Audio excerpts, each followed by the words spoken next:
Tamron, this is Terry Warfield. The Eagle has landed.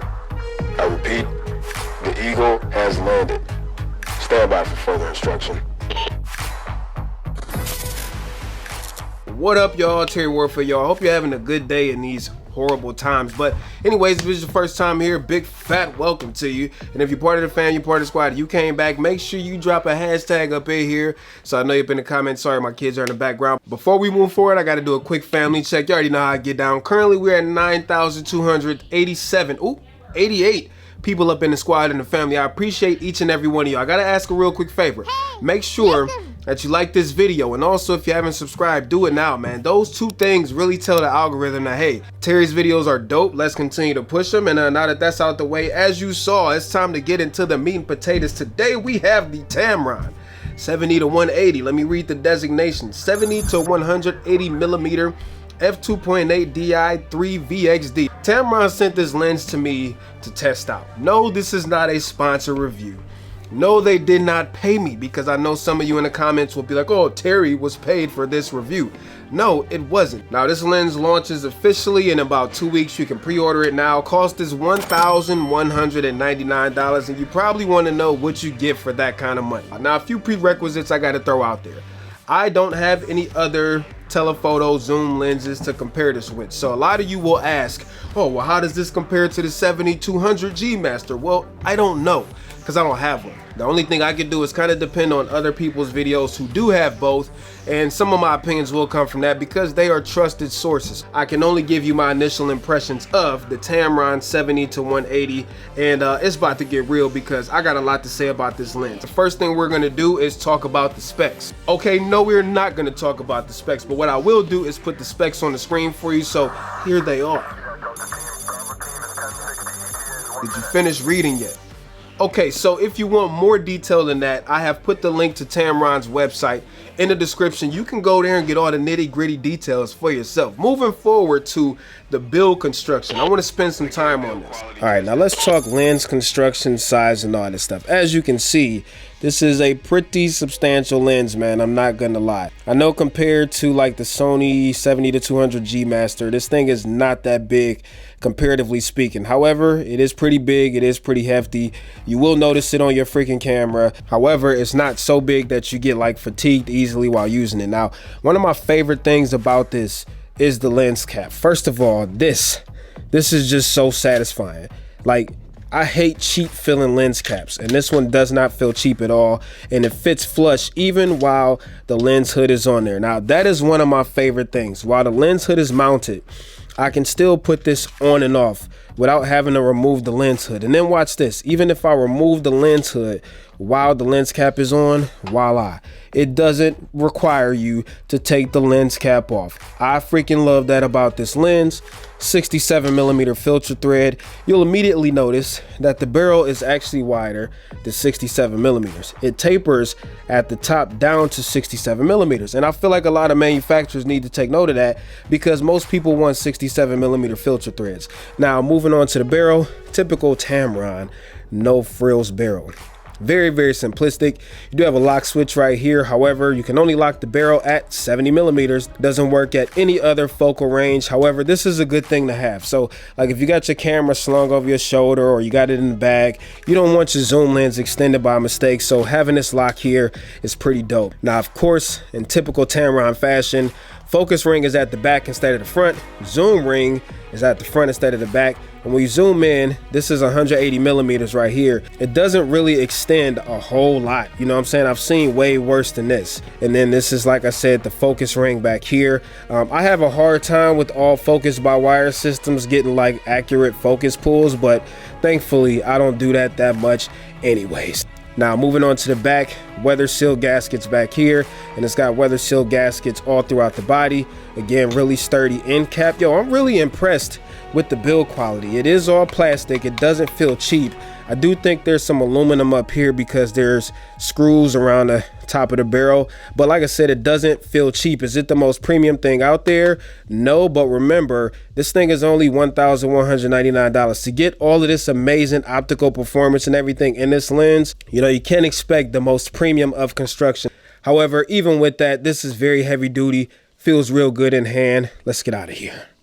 Now the next thing we have to talk about is autofocus, and Tamron has made some pretty bold claims when it comes to the autofocus performance on the 70 to 180. It has two VXD motors. Hold on, I gotta see what that stands for.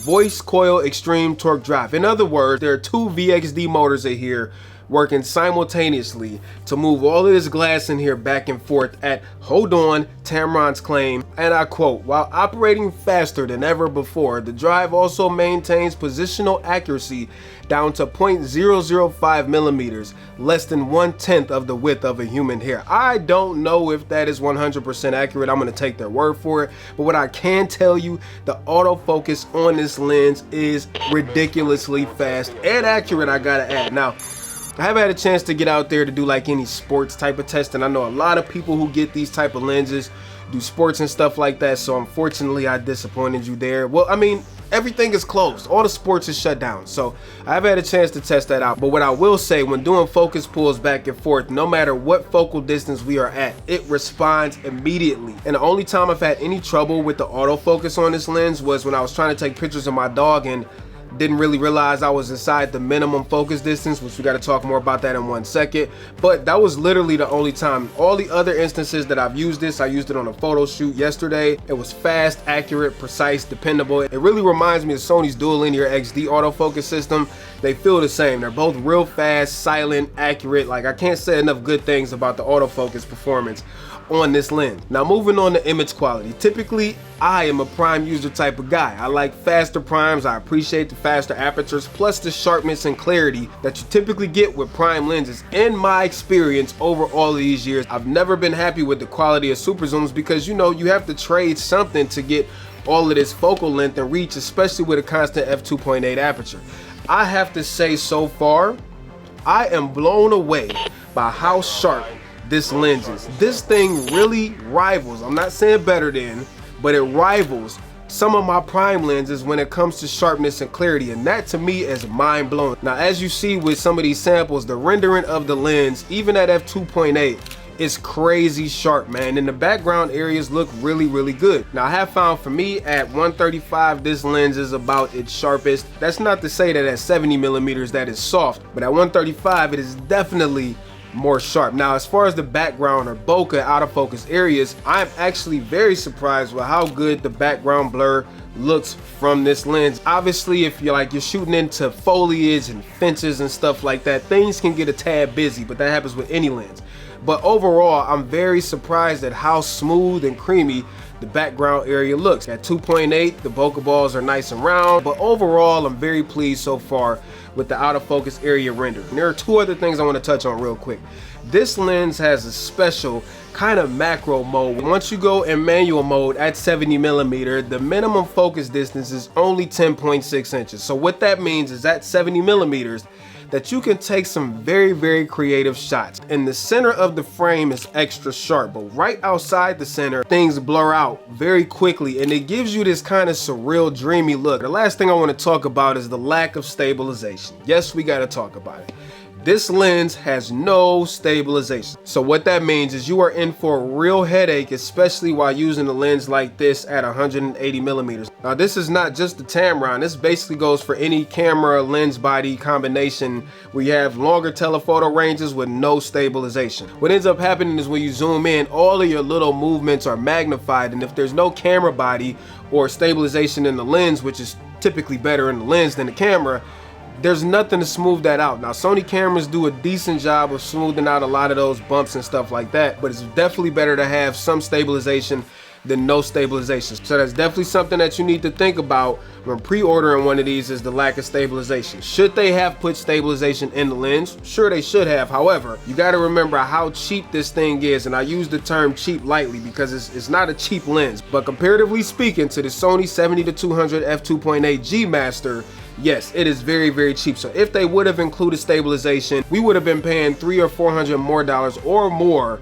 than what we're already paying for a otherwise fantastic lens. So those are my initial impressions so far. I will be doing more testing, more videos will come on this lens. Like I said, you can pre-order it now. Links will be in the description to do all of that stuff. But I'm very curious to know what y'all think about Tamron's new baby. I personally, like I said, I'm blown away. I can't wait to get out and shoot some more with it. Hope you enjoyed this video. Hope you found it helpful. Don't forget to like if you haven't done so already, and make sure you subscribe for more videos, man. That's all I got for you today. Peace and chicken grease. I'm out, Terry Warfield. Peace.